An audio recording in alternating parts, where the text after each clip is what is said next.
ഞാനതൊക്കെ അപ്പോഴേ കത്തിച്ച് കളഞ്ഞു. ഇനി അത് ആരുടെയെങ്കിലും കൈ കിട്ടി വെറുതെ എന്തിനാ പൊല്ലാപ്പുണ്ടാക്കുന്നെന്ന് വിചാരിച്ചു. എന്റെ മോൻ പോയടി.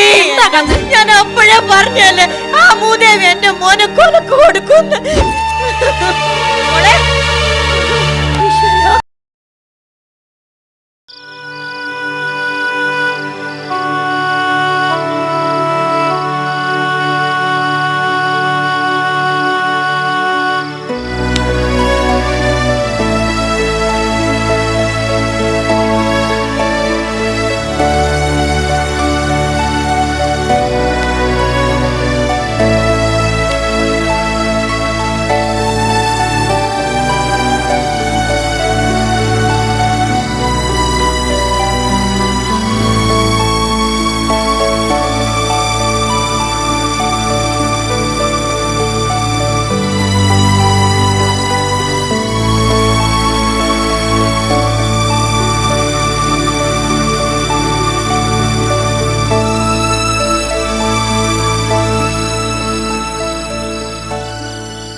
സാർ,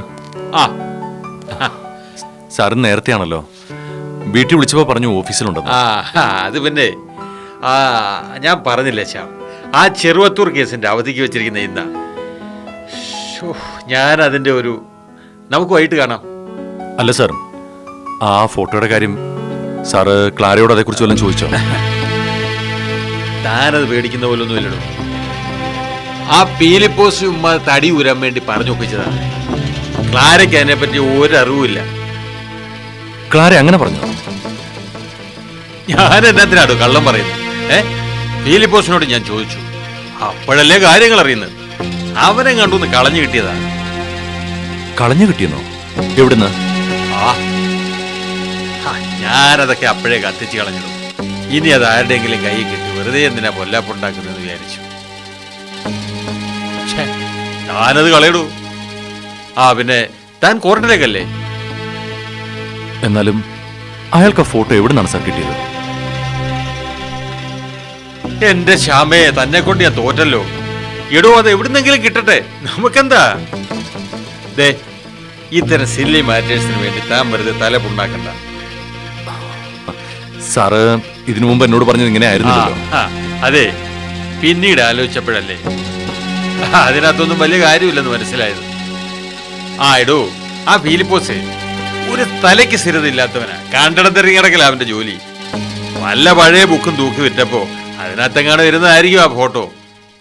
കൈമറിഞ്ഞ് വല്ല സ്റ്റേഷനറി കടയിലോ പെട്ടിക്കടയിലോ എത്തിക്കാണും. അല്ല, ഞെരിഞ്ഞ് നടക്കുന്നതിന്റെ കൂട്ടത്തിൽ അവന്റെ കൈ കിട്ടിക്കാണും. That's all. താനിന്ന് കോടതിയിലേക്കില്ലേ? ഞാനേ ഒന്ന് റെഡിയാവട്ടെ.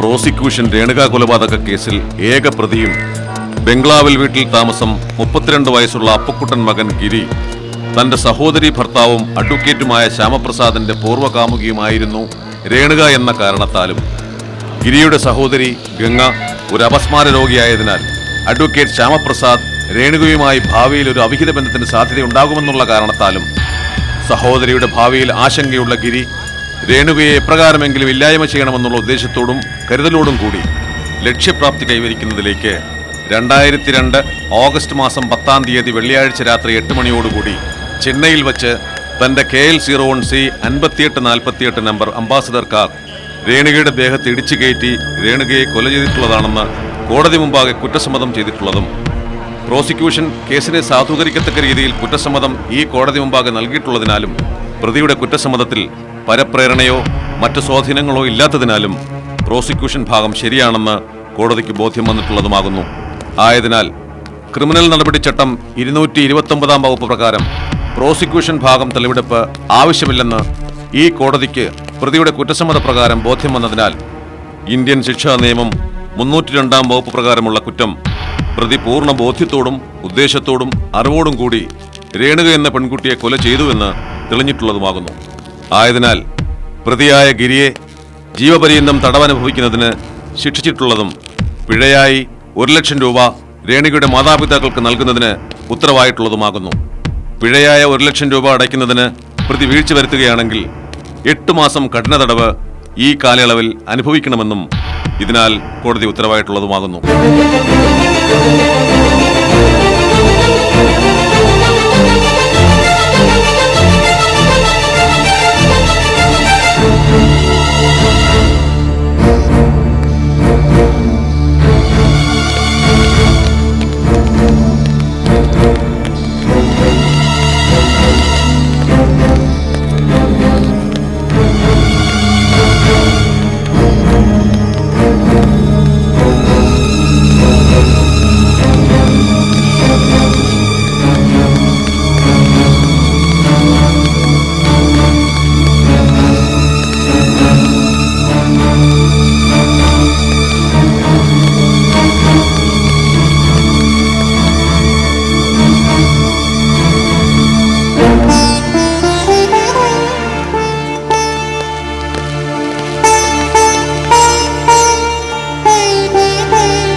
മതി.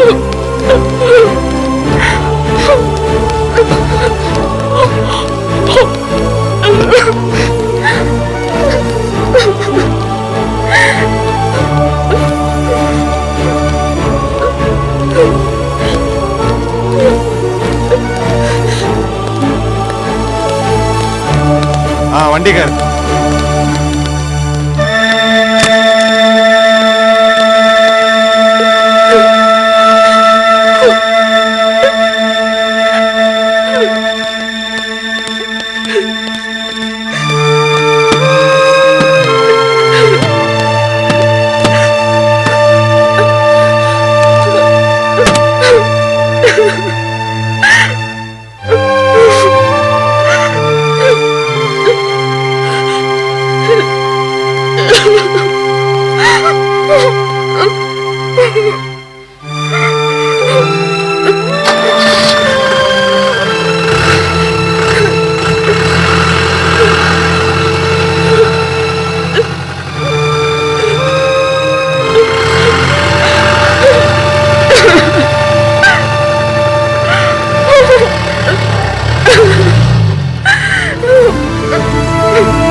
ശാലു, ശാലു,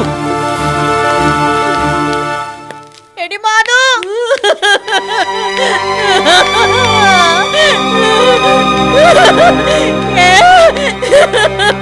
എന്താ കാഞ്ചനാമേ? എന്റെ മോൻ പോയടി. എന്താ കാഞ്ചനാമേ? കോടതി ശിക്ഷിച്ചടി. എന്താണെന്ന് പറ. എനിക്ക് സഹിക്കാൻ വയ്യ. എന്താ കാര്യം? എന്താ? അയ്യോ. എന്താ കാഞ്ചനാമേ? എന്റെ മോളെ ഞാനിതെങ്ങനെ സഹിക്കൂ? ഞാൻ അപ്പോഴേ പറഞ്ഞല്ലേ ആ മൂദേവി എന്റെ മോനെ കൊലക്ക് കൊടുക്കുന്നു. ഇപ്പൊ കണ്ടില്ലേ നമ്മളെ ഗിരിമോന് ശിക്ഷ വിധിച്ചടി മോളെ. എന്റെ ദൈവം.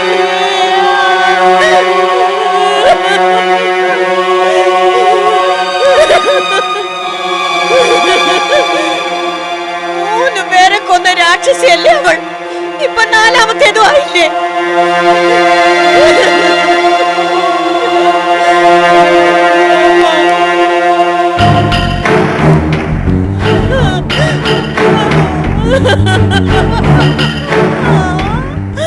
അപ്പേട്ടാ, അപ്പേട്ടാ, അപ്പേട്ടൻ ഇത് കാണുന്നുണ്ടോ? അപ്പേട്ടാ, അപ്പേട്ടൻ ഇത് കാണുന്നുണ്ടോ? എനിക്ക് സഹിക്കാൻ പറ്റില്ല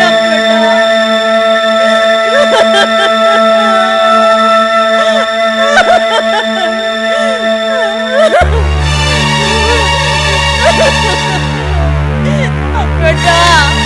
അയ്യോ മോളെ, അയ്യോ കാഞ്ചനാമേ, അയ്യോ മോളെ, മോളെ, അയ്യോ മോളെ. കാഞ്ചനാമേ. എടി പോയി ഇരുമ്പെടുത്തോണ്ട് വാടി. അയ്യോ മോളെ, മോളെ, മോളെ, മോളെ. എടി പോയി വെള്ളം എടുത്തോണ്ട് വാടി. മോളെ. ഈശ്വരാ. മോളെ, കണ്ണു തുറക്ക് മോളെ.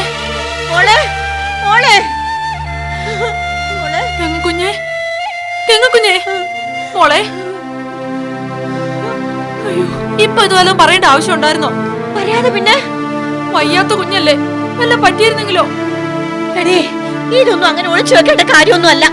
സ്വന്തം കൂടപ്പിറപ്പിന്റെ കാര്യ. അല്ലെങ്കിൽ പിന്നെ എത്ര കാലം ഒളിച്ചു വെക്കും? കുഞ്ഞിന് ഇപ്പൊ ഈ അസുഖം ഇല്ലാതിരുന്നതാ, ഇപ്പൊ വീണ്ടും ആയില്ലേ? അതെന്റെ കുഴപ്പം കൊണ്ടാണോ മോളെ?